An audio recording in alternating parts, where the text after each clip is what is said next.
Hello, good afternoon everyone. Chapter number first is crop production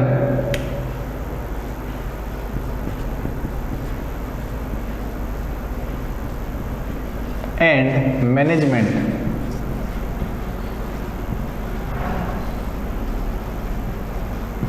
It is our first chapter.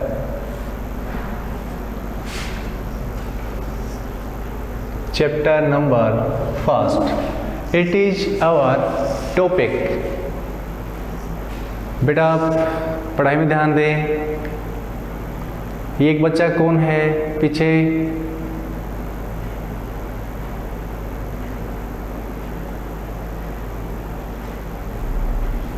हाँ, yes, no disturbance. Chapter name is crop production and management. What is the meaning of crop? Crop का मतलब क्या होता है? जैसे गेहूं की फसल होती है, चने की होती है, सरसों की फसल होती है, ठीक है? तो उसमें क्या होता है कि एक जैसे जो पौधे होते हैं वो लार्ज स्केल पे हम क्या करते हैं, ग्रो करते हैं और कल्टीवेट करते हैं, ठीक है? तो वो होती है क्रॉप्स. तो हम सबसे पहले first we will discuss about definition of crops. Understand? Yes. What is the definition of crops? सबसे पहले हम बात करते हैं क्रॉप की. When same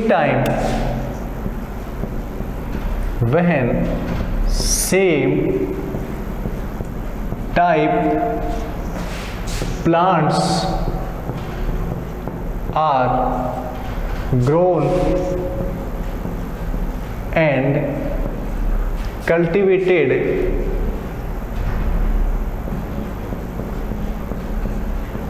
in a large area. When a same type plants are grown and cultivated in a large area is known as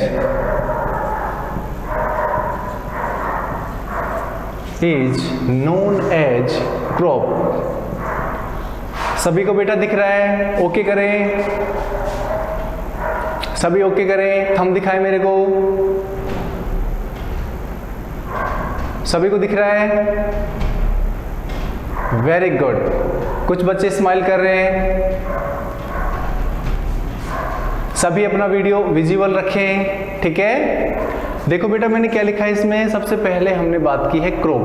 crop का मतलब होता है when a same type plants are grown and cultivated in a large area. मतलब जब हम फसल बोते हैं तो एक बड़े पैमाने पे एक बड़ा खेत होता है, ठीक है? तो वहां पे हम क्या करते हैं, उसको ग्रो करते हैं और उसके बाद उसी को हम क्या बोलते हैं, क्रॉप बोलते हैं. When a same type plants are grown and cultivated in a large area is known as crops. ठीक है बेटा? उसके बाद जैसे एग्जाम्पल हो गया व्हीट क्रॉप हो गया, ठीक है? मस्टर्ड क्रॉप हो गई.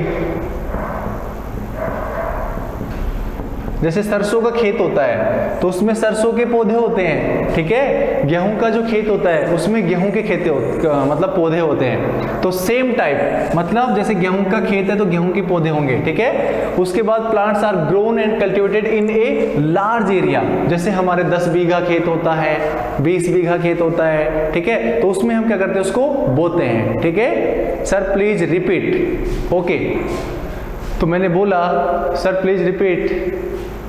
कौन बोल रहा है बेटा? हाँ बेटा देखो. Yes. When a same type plants are grown and cultivated in a large area is known as crop. जैसे व्हीट क्रॉप हो गई, मस्टर्ड क्रॉप हो गई, बार्ले क्रॉप हो गई, मेज क्रॉप हो गई, सब ये एग्जाम्पल्स हैं क्रॉप्स के, ठीक है? अब हम बात करते हैं टाइप्स ऑफ क्रॉप्स. क्या बात करते हैं बेटा? Types of crop. Very good. Types of crop.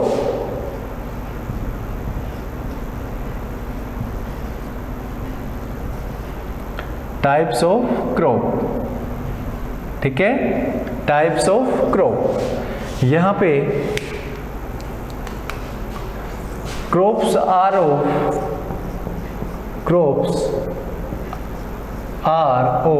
To types. कितनी टाइप्स की होती क्रॉप्स बेटा?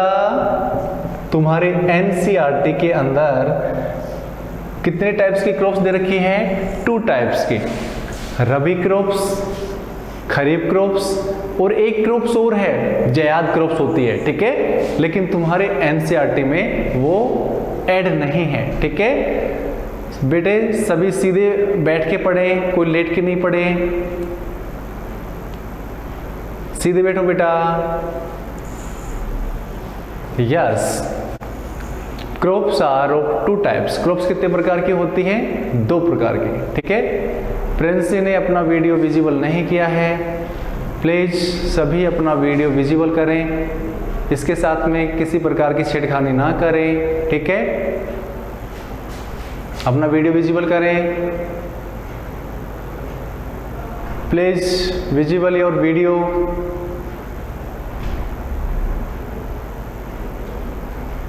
Requested from all student, please visible your video. Understand? Yes. Crops are of 2 types. First, Rabi crops. First, we discuss about Rabi crops.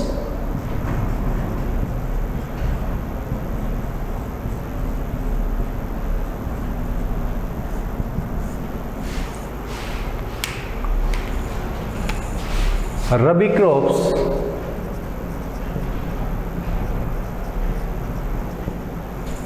grown in winter season.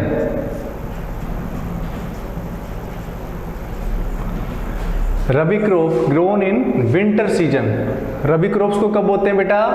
Winter season के अंदर, सर्दियों के अंदर बोते हैं, ठीक है। Rabi crops grown in winter season, ठीक है। उसके बाद जनरली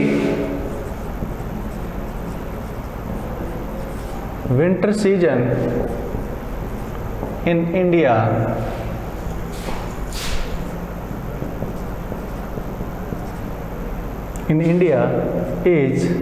comes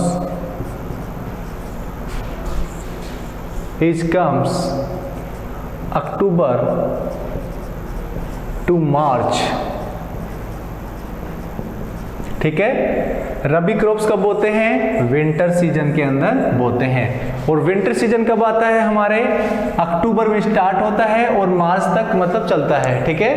अक्टूबर, नवंबर, दिसंबर, जनवरी, फरवरी, मार्च, ठीक है। तो ये अक्टूबर टू मार्च मतलब अक्टूबर में इसको बोते हैं और मार्च तक इसको काट लेते हैं, ठीक है। तो rabi crops grown in winter season generally winter season in India is comes October to March.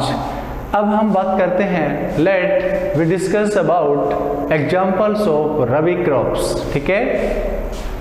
Examples of rabi crops जैसे व्हीट, ठीक है। उसके बाद मस्टर्ड, जैसे ग्राम, जैसे पीच, ठीक है। These are the examples of rabi crops. उसके बाद and linseed,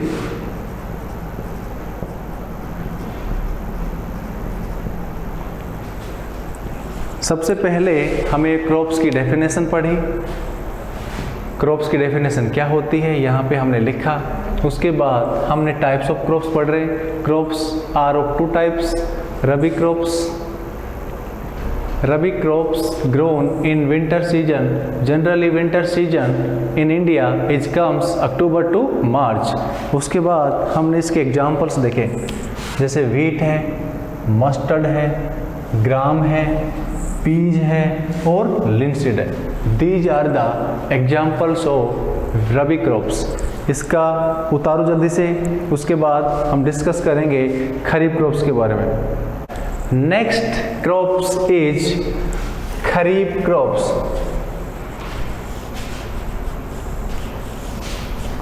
next crop is kharif crops.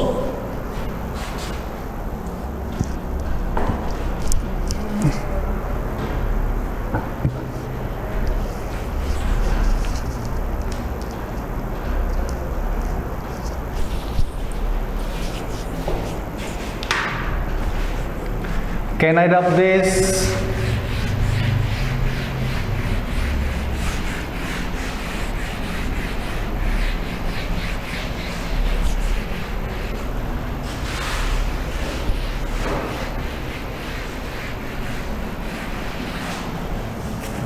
Yes.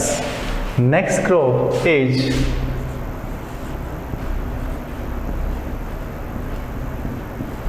Kharif crops.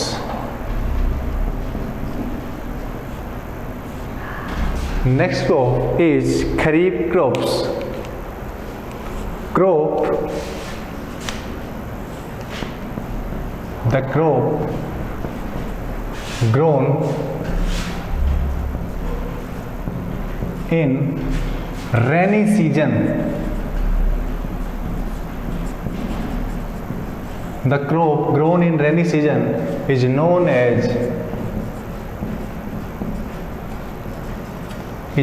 as Kharif crops.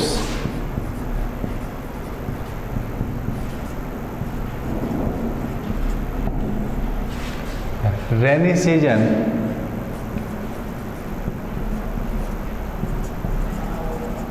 जैसे अब बरसात होगी ना बेटा, तब खेतों में मतलब उसकी बुआई करेंगे, तो यहाँ पे ध्यान रखना।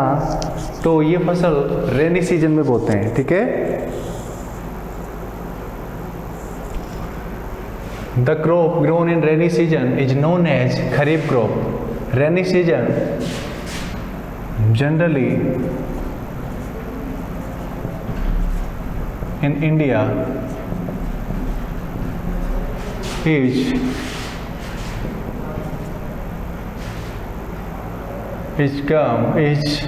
June to September.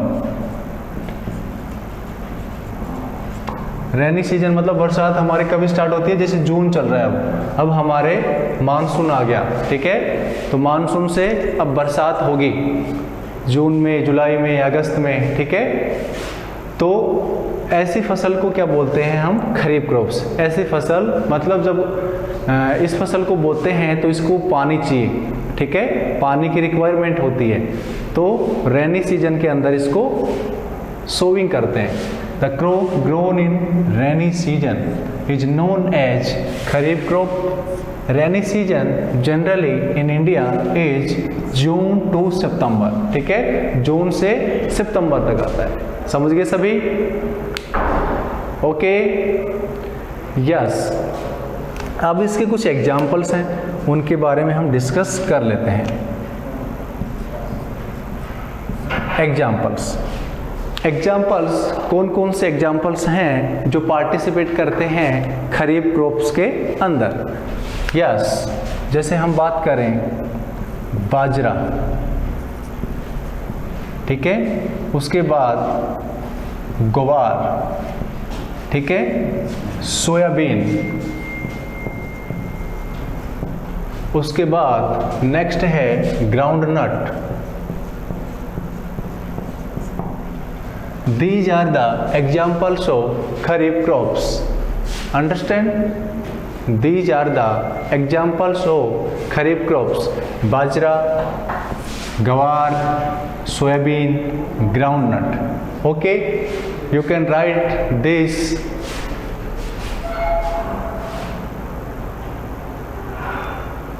And next other example, paddy, धान होता है, मेज,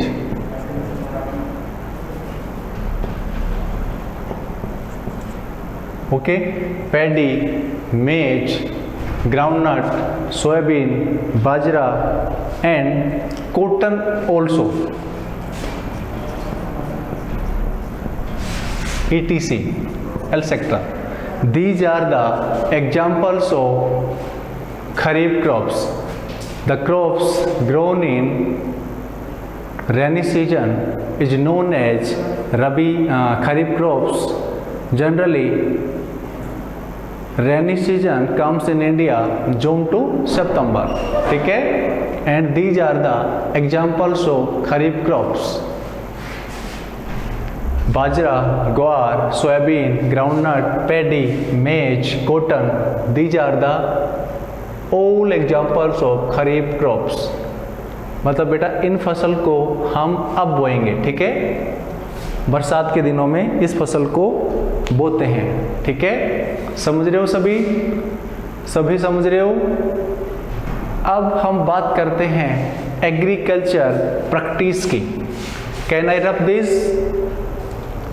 Can I rub this? सभी ने उतार लिया बेटा? Very good, you are genius student.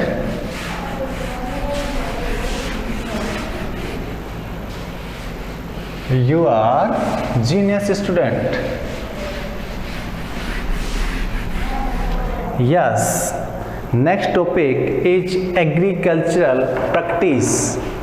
Next topic is agricultural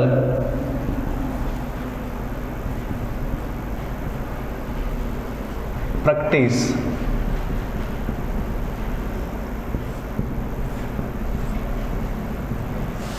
agriculture practice कौन कौन सी हैं? Next topic is agricultural practice. So यहाँ पे देखो, agricultural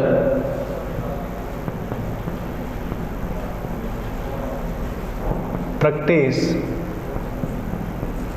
are as following. Agriculture practice कौन कौन सी हैं उनको हम लिखेंगे following.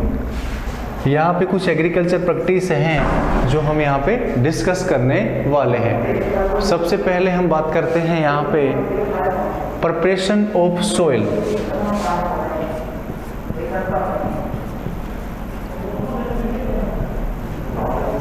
Preparation of soil, preparation of soil. Second, sowing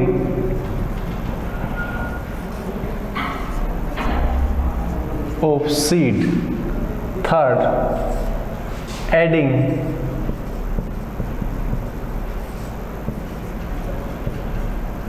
fertilizer and manure. Fourth, irrigation.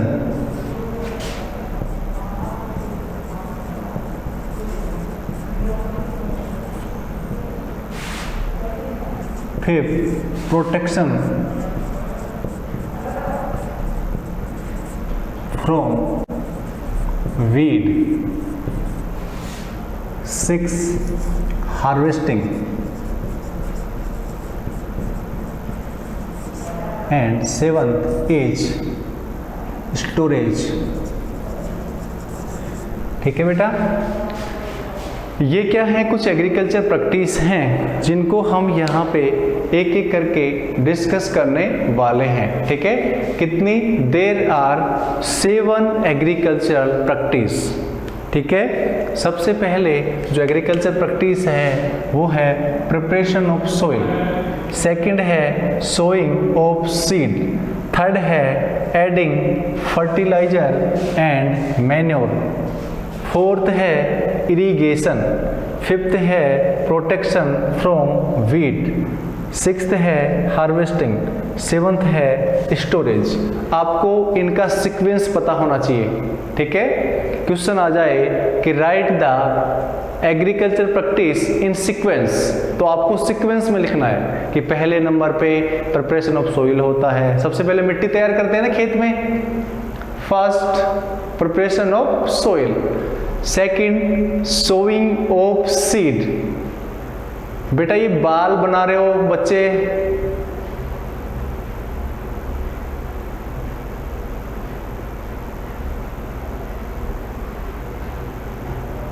It is not fair. आगे से बेटा तैयार होके फिर बैठा करो, ठीक है, बीच में डिस्टर्ब मत हुआ करो। समझ रहे हो मैं क्या बोल रहा हूं बेटा, ठीक है? Yes. Preparation of soil, sowing of seed, adding fertiliser and manure, irrigation, protection from weed, harvesting, storage, ये सब क्या है?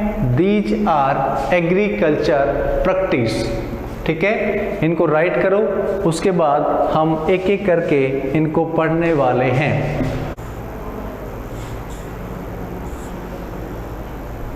यस, नेक्स्ट देखो, अब हम इनकी एक एक करके बात करते हैं।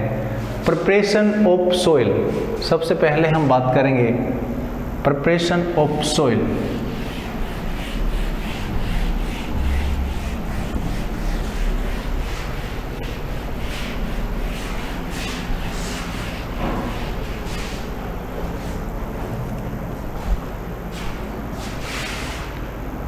सबसे पहले है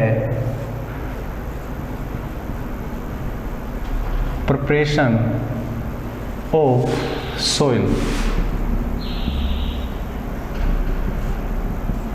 इसमें लिखना है हमें, it is the most important, it is the most important first method of agriculture practice. It is the most important first method of agriculture practice. It is the most important first method of agriculture practice. Next है turn the soil and loosen it. Turn the soil. Next है turn the soil and loosen it. It is called tilling and plugging.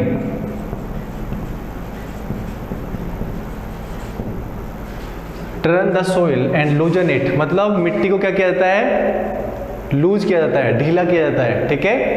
उसको turn किया जाता है, मतलब पलटा जाता है, ठीक है?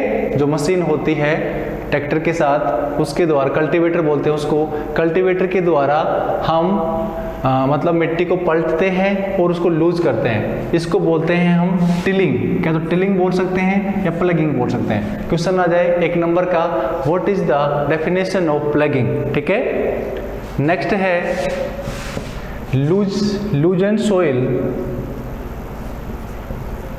Is helpful for earthworm and other microbes, ठीक है? इसमें लिखा है कि जब मिट्टी ढीली होती है तो मिट्टी के अंदर क्या होता है? केचुआ होता है। क्या होता है? अर्थवर्म, ठीक है? वो मिट्टी को खाता है और मिट्टी को क्या बनाता है? उसकी खाद बनाता है, ठीक है? तो loosen soil is helpful for earthworm and other microbes, दूसरे जो माइक्रोब्स होते हैं उनके लिए क्या होता है? वो हेल्पफुल होता है, ठीक है? उसके बाद प्रिपरेशन ऑफ सोइल के अंदर levelling the field for irrigation, इसमें क्या किया जाता है? खेत को लेवल किया जाता है। leveling the field for irrigation. Next हमारा है levelling the field for irrigation, मतलब जब सिंचाई करते हैं तो उससे पहले हमें फील्ड को लेवल करना पड़ता है, ठीक है। उसके बाद हम बात करते हैं कि कौन कौन से इम्प्लीमेंट हैं जो एग्रीकल्चर के अंदर काम आते हैं, ठीक है। जैसे प्लो है, हो है, कल्टीवेटर है, ठीक है। तो इसमें लिख देना many agriculture implement, many agricultural implements are used like plow,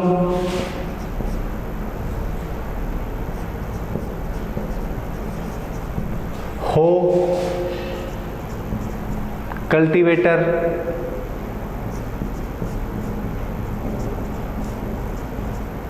etcetera, ठीक है बेटा। सबसे पहले इसमें मैंने लिखा कि प्रिपरेशन ऑफ सॉइल में it is the most important first method of agriculture practice. उसमें के बाद मैंने लिखा turn the soil and लूजन it, मतलब जब मिट्टी तैयार करते हैं तो मिट्टी को टर्न करते हैं और उसको लूज करते हैं, ठीक है, लूजन it. It is called tilling और प्लगिंग। इसको क्या बोलते हैं हम, क्या तो टिलिंग बोलेंगे, क्या हम क्या बोलेंगे इसको, प्लगिंग बोलेंगे। अब ये हमने जो टिलिंग की और जो क्या बोला इसको प्लगिंग की, तो इसका क्या बेनिफिट है। मिट्टी के अंदर बहुत सारे बैक्टीरिया होते हैं, बहुत सारे माइक्रोब्स होते हैं, बहुत सारे अर्थवर्म होते हैं, ठीक है। तो उनके लिए मिट्टी, ढीली मिट्टी होती है वो अच्छी होती है, उनको सांस मिलता है, ठीक है, रेस्पिरेशन मिलता है उनको, ठीक है। और जब मिट्टी ढीली हो जाती है तो जो प्लांट की जो जड़ होती है वो गहराई में चली जाती है, ठीक है, जिससे ग्रोथ अच्छी होती है, जिससे जैसे कोई भी आंधी आ जाए या तेज बारिश आ जाए तो वो गिरता नहीं है पौधा, ठीक है। तो ये सब चीजें उसके लिए हेल्पफुल होती हैं। तो loosen soil is helpful for earthworm and other microbes. Levelling the field for irrigation, मतलब प्रिपरेशन ऑफ सोइल के अंदर हम मिट्टी को क्या करते हैं, लेवल करते हैं, लेवलिंग करते हैं, ठीक है। उसके बाद many agriculture implements are used like plough, मतलब क्या यूज करते हैं हम वहां पे, प्लो यूज करते हैं, जिसको हल बोलते हैं, हल हो यानी कुदाली, और कल्टीवेटर जो ट्रैक्टर के साथ जुड़ा होता है वो क्या होता है, उसको कल्टीवेटर बोलते हैं, ठीक है। तो ये सब किस में हेल्पफुल होते हैं, प्रिपरेशन ऑफ द सोइल के अंदर हेल्पफुल होते हैं, ठीक है। नेक्स्ट है हमारा सोइंग ऑफ सीड। इसको एक बार इसका स्क्रीनशॉट लो, उसके बाद आगे बात करते हैं।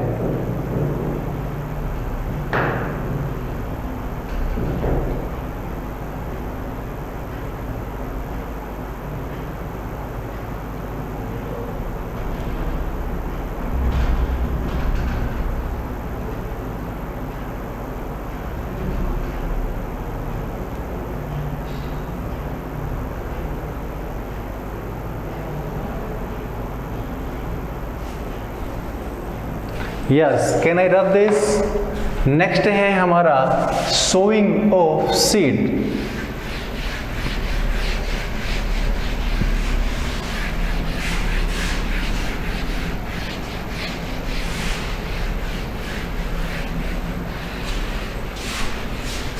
नेक्स्ट है हमारा सोइंग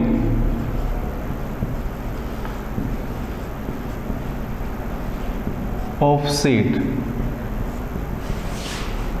इसमें लिखना है, मतलब बीज को बोते हैं, उसके बाद क्या करते हैं हम, एक बार तो खेत को बहाते हैं, उसके बाद उसमें ओरना होता है, ठीक है, जिसको हम बोलते हैं सोइंग ऑफ सीड। समझ रहे हो मैं क्या बोल रहा हूं, सभी के समझ में आ रहा है। भावना शेखावत, यस। एग्रीकल्चर प्रैक्टिस क्या होता है सर, एग्रीकल्चर प्रैक्टिस के अंदर बेटा एक प्रकार से जैसे कोई भी स्कूल हो, कोई भी कॉलेज हो, कोई भी बैंक हो, हर कहीं पे मैनेजमेंट होता है। जैसे कि स्कूल होती है, उसमें सबसे ऊपर डायरेक्टर होता है, उसके नीचे प्रिंसिपल होता है, कोऑर्डिनेटर होता है, टीचर्स होते हैं, तो एक मैनेजमेंट करते हैं, मतलब एक प्रकार से स्कूल चलाते हैं। ठीक उसी प्रकार जब एक क्रॉप्स को हम प्रोडक्शन करते हैं, फसल का प्रोडक्शन करते हैं, तो सबसे पहले एक एग्रीकल्चर प्रैक्टिस होती है, जैसे कि सबसे पहले हम प्रिपरेशन ऑफ सोइल करते हैं, उसके बाद सोविंग ऑफ सीड करते हैं, उसके बाद इरिगेशन है, एडिंग फर्टिलाइजर मैन्योर है, ठीक है, उसके बाद प्रोटेक्शन फ्रॉम वीड है, उसके बाद हार्वेस्टिंग है, स्टोरेज है। ये एक प्रकार से सब these are include in agriculture practice, ठीक है। तो हम सेकंड नंबर पे बात कर रहे हैं सोइंग ऑफ सीड। तो इसमें लिखना sowing of seed, sowing of seed is most important part of agriculture practice. Sowing of seed is most important part of agricultural practice, ठीक है। Sowing of seed is most important part of agriculture practice. Good and healthy quality type seeds are selected by farmers। किसान के द्वारा अच्छी quality के, ठीक है, बीज क्या किए जाते हैं, सेलेक्ट किए जाते हैं। जब वो बीज बोता है तो उसके अंदर अच्छी क्वालिटी के बीज होने चाहिए, ठीक है। उसके बाद farmer prefer to use seed which give a high yield, ठीक है। यहां पे लिखना फार्मर, किसान,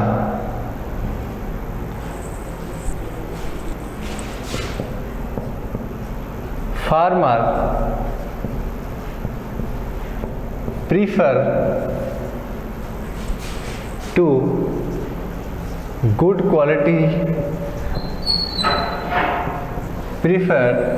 quality seed for sowing।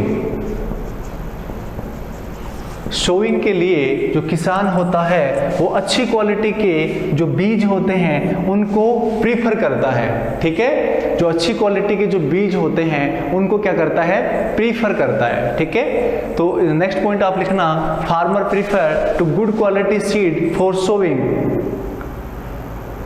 उसके बाद sowing of seed is done by, sowing of seed is done by seed drill, ठीक है। जो सोइंग ऑफ सीड है वो किसके द्वारा की जाती है, सीड ड्रिल के द्वारा। तो इसमें लिखना है sowing of seed is done by seed drill.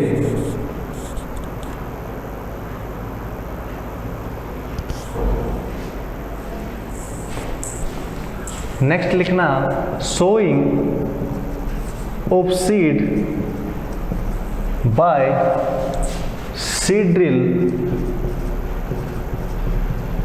saves time and labor, ठीक है।